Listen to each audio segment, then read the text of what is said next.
15ই August জাতীয় শোক দিবসের ছুটির রায় স্থগিত। কুয়াশায় সালসুইয়ে পানি আর কত হয়রানি আছে সমাধান। বসত ঘরে লাগাও আনোয়ার শীট, সারা ঘর থাকে শুকনা, সর্দি কাশিও থাকে দূরে। আনোয়ার শীট। 15ই আগস্টকে জাতীয় শোক দিবসের ছুটি ঘোষণা করে হাইকোর্টের দেয়া রায় স্থগিত করেছে আপিল বিভাগ। সোমবার হাইকোর্টের রায়কে চ্যালেঞ্জ করে সরকারের করা লিভ টু আপিলের আবেদনের পরিপ্রেক্ষিতে প্রধান বিচারপতি সৈয়দ রেফাত আহমেদের নেতৃত্বাধীন আপিল বিভাগের পূর্ণাঙ্গ বেঞ্চ এ আদেশ দেন।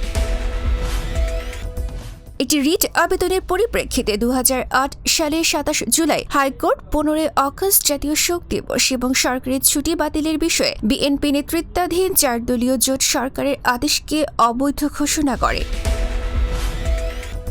1996 সালে আওয়ামী লীগ ক্ষমতায় আসার পর বঙ্গবন্ধু শেখ মুজিবুর রহমানকে হত্যার দিনটি 15ই আগস্ট জাতীয় শোক দিবস এবং সরকারের ছুটি ঘোষণা করা হয়েছিল। তবে 2002 সালে বিএনপির নেতৃত্বে 4 দলীয় জোট সরকারের মন্ত্রিসভার বৈঠকে জাতীয় শোক দিবস এবং সরকারি ছুটির সিদ্ধান্তটি বাতিল করা হয়। ডেস্ক রিপোর্ট, গণমানুষের আওয়াজ।